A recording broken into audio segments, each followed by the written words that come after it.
The dust storm twisted across the Kansas prairie like a warning from the land itself. Daniel Kennedy stood at the edge of the Topeka livestock auction yard, his coat pulled tight as the September wind stung his face. It was 1933, and the Great Depression hung over Kansas like a heavy shadow. At 28 years old, Daniel felt that weight every day as he tried to keep his family's 240-acre farm alive after his father's sudden death. The truth was simple and painful. Daniel didn't really know how to farm. His father had handled the horses, the heavy work, the decisions. Daniel had been pushed toward school, toward a life in town. But when his father passed, everything fell on him, and nothing he tried seemed to work. Now he stood in the auction yard with only $53 left in his pocket, hoping, praying, to find a horse that could replace Ranger, the calm bay gelding who had been the last bit of confidence Daniel had in himself. When Ranger went lame, it felt like Daniel lost not just a horse, but his anchor. Without a reliable horse, a small farm was close to helpless. Cyrus Brenner, the longtime auctioneer with kind eyes, spotted him. "Sorry to hear about Ranger," he said. "He was your father's old horse, wasn't he?" Daniel nodded. "Yes, sir. He was the only one who ever made me feel like I knew what I was doing." Cyrus studied him carefully. He knew Daniel's struggle. Everyone did. "What's your budget? And be honest with me, Daniel. How much horse experience do you really have these days?" Daniel swallowed. "About $50. And not much experience. Ranger was patient with me. I need something calm, something forgiving." Cyrus nodded gently. "Then let's stay away from anything high-strung. You need a horse that teaches you while you work." They walked through the barn, stopping at stalls where horses shifted restlessly. Daniel watched each one with growing worry. They all seemed too much for him, too spirited, too demanding, too willing to punish a mistake. When they reached a chestnut mare named Luna, Cyrus shook his head softly. "Good horse, strong horse. But she needs someone sure of himself, someone who knows his business." Quote, Daniel felt his hope slipping. The auction began at 2 o'clock. One after another, horses were sold to confident farmers who handled reins the way Daniel handled doubt.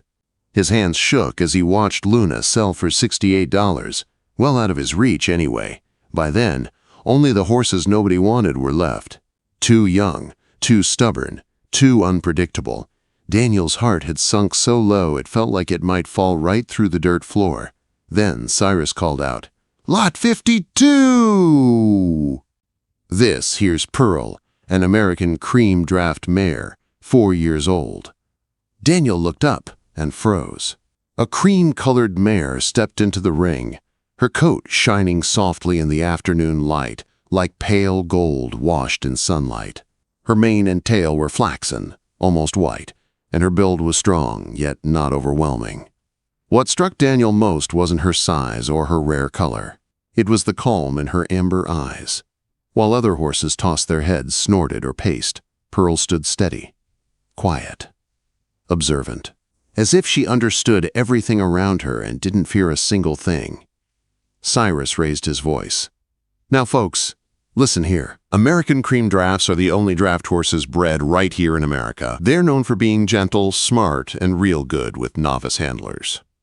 Daniel's heart thumped hard. That was exactly what he needed. But the crowd looked confused. They were used to the giant European breeds, Percherons, Belgians, Shires. Pearl was different. Medium-sized, unfamiliar, rare. And in 1933, rare meant risky. Money was tight, and nobody wanted a gamble. The bidding started slow. $35, Cyrus called. One man lifted his hand, then silence. "40? Cyrus asked. Nobody answered. Daniel felt something stirring inside him, something he hadn't felt in a long time. Not confidence, but maybe the hope of it. He lifted his hand. 45. Cyrus brightened. 45 to Daniel Kennedy. Do I hear 50? Silence again, going once, going twice. Sold. Daniel's breath shook as the gavel hit the table. He had done it. He had bought a horse nobody else wanted, a horse he didn't fully understand, a horse that felt like a risk he couldn't afford. Yet as he walked toward the payment window, he felt something new in his chest. Something warm. Maybe he hadn't made a mistake. Maybe he had just taken a chance. When he backed the borrowed trailer up to the barn back home, his mother Ruth stepped outside. Her eyes widened when Pearl walked down the ramp, calm and steady. "She's lovely," Ruth said softly, gentle-looking too. Daniel nodded, almost afraid to believe in his own decision. "They say she's smart and patient and good with people like me, people still learning." Ruth watched Pearl explore the corral with quiet curiosity. No panic, no hesitation. "Daniel, I think she might be exactly what you need." Daniel hoped she was right. He needed a partner, a teacher, a miracle. What he didn't know, not yet, was that Pearl would become all three, and she would save far more than his farm. She would save his future. Daniel woke before sunrise the next morning, his stomach tight with nerves. Today would be his first real test with Pearl. He carried the heavy harness out of the barn with shaking hands, remembering every mistake he'd made with Ranger. Buckles mixed up, straps twisted, commands spoken too late or too soft. Ranger had forgiven all of it. But Pearl was new, rare, valuable, and Daniel feared he might mess up again. As he approached her in the corral, Pearl lifted her head, ears forward, calm eyes watching him, not anxious, not impatient, almost understanding. "Easy, girl," Daniel said. But Pearl was already easy. When Daniel lifted the bridle, she lowered her head right into it.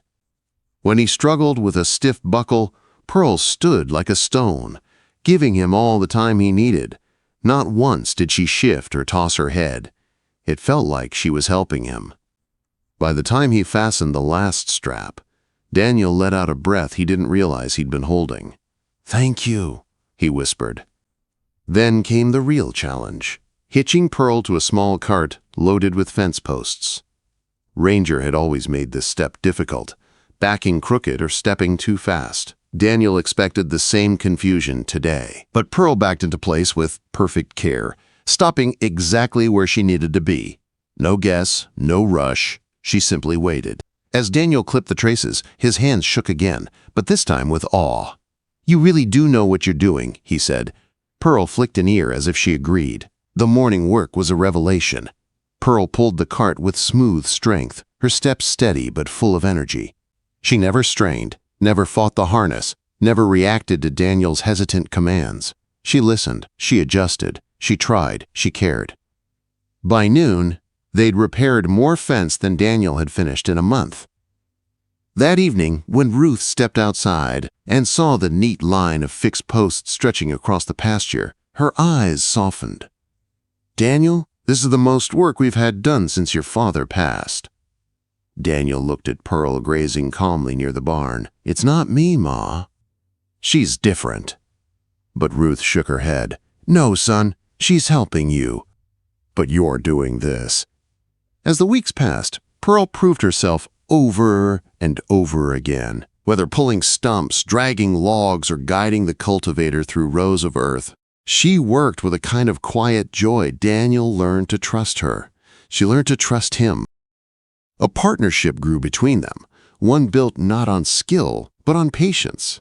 People noticed. Fence lines that had sagged under neglect now stood straight. Fields that had gone half-plowed were finally ready for planting. For the first time in years, the Kennedy farm looked alive. At the feed store, neighbors murmured, "That cream-colored mare of Daniel's. Never seen a horse work like that. He's turning his whole farm around." When the words reached Arthur Cooper, the county's largest landowner, he took interest. Cooper's own farm was short-handed after cutting workers during the Depression. If Daniel had found a horse that made inexperienced handlers more effective, Cooper wanted to know. A few days later, Cooper rode to the Kennedy farm. He found Daniel working Pearl through a field with a heavy harrow. Pearl's muscles rippled with power, but her pace stayed smooth and steady. Daniel guided her with quiet commands, looking more confident than Cooper had ever seen him. "That's fine work," Cooper called out. Daniel blushed with pride. "She makes it easier than it looks." Cooper studied Pearl, impressed. What kind of horse is she? I've never seen one like her. American Cream Draft, Daniel said proudly. Only draft breed developed here in America. Cooper raised a brow. And you say she's good with inexperienced handlers? Very. That one word changed everything. The next morning, Cooper returned with 2 farmhands. Good workers, but not expert horsemen. Daniel demonstrated Pearl's commands. Then he stepped back, nervous. Would she work for strangers? She did.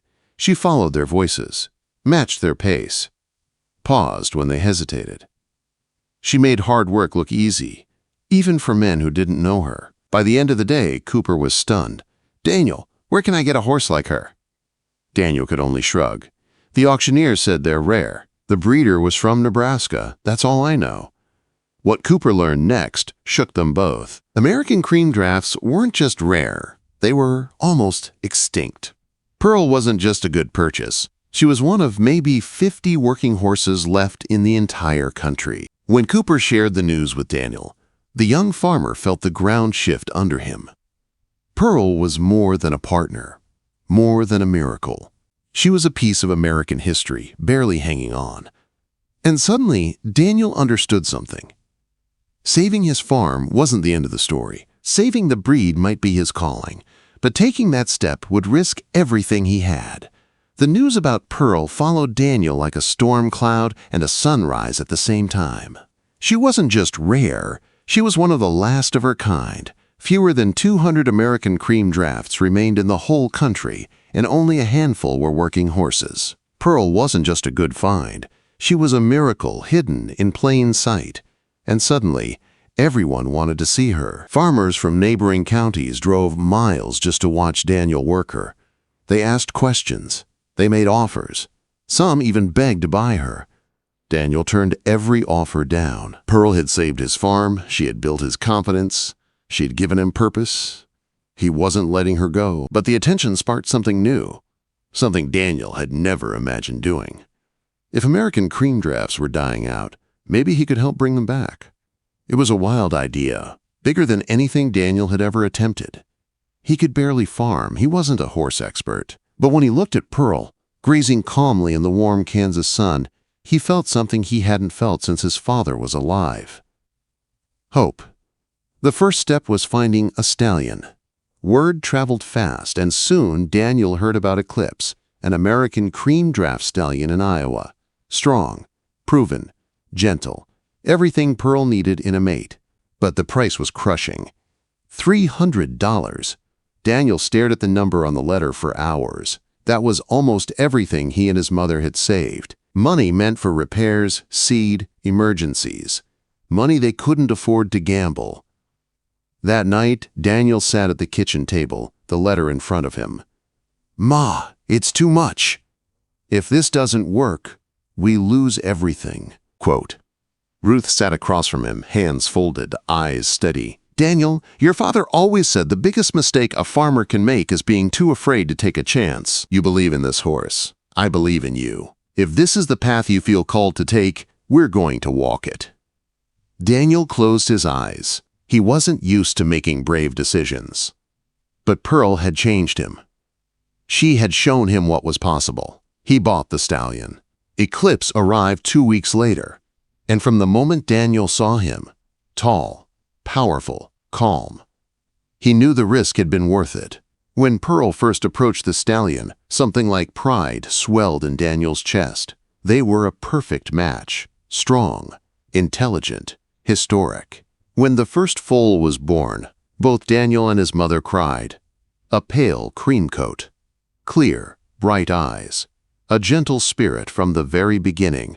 Word spread fast. Daniel Kennedy's breeding Cream Drafts.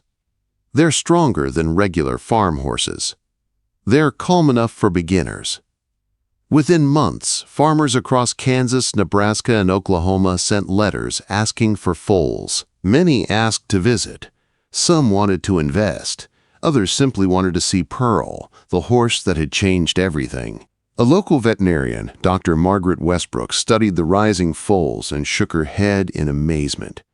"Daniel, these horses could change the future of American farming." You're not just breeding horses, you're saving a breed. Then, the Federal Agricultural Extension Service took notice. Dr. Robert Hayes came to the farm, inspected Pearl, Eclipse, and their offspring, and declared, "These horses are exactly what small American farms need: strength, intelligence, and a heart willing to work with any kind of handler." Articles were written. Demonstrations were held. Orders kept coming. By the third year, the Kennedy farm had more than 20 cream drafts, and Daniel, who once couldn't harness a horse without shaking, was now teaching others how to work them. He was no longer the unsure boy who had doubted himself. He had become a horseman, a breeder, a protector of American heritage. In time, Daniel grew older, but the American cream drafts grew with him. Foals turned into working horses across the Midwest. The breed, once slipping into extinction, now stood strong, thanks to a nervous young man who bought a risky mare for $45 on a dusty afternoon. Pearl lived to be 23 years old. When she passed, Daniel buried her in the pasture where she had taught him everything he knew. He placed a stone marker at her resting place, Pearl American Cream Draft, 1929 to 1952. She saved a farm, a family, and a breed. Farmers from across the country came to see the marker. Some brought stories of their own cream drafts, descendants of Pearl and Eclipse. Others came just to thank Daniel for saving the breed they now depended on. As Daniel grew older, he often stood at that stone marker during sunset, watching the cream-colored horses grazing across the pasture. Each one was a reminder of where everything had begun. Every success tied back to one moment in 1933, when a frightened young farmer trusted a quiet mare with amber eyes. Sometimes, Daniel would tell visitors, the choice that scares you most becomes the choice that saves your life. Quote, Pearl had been that choice, and because of her, a dying breed survived, a failing farm rose again, and a young man found his calling in the world. All because he took a chance on a horse nobody else wanted.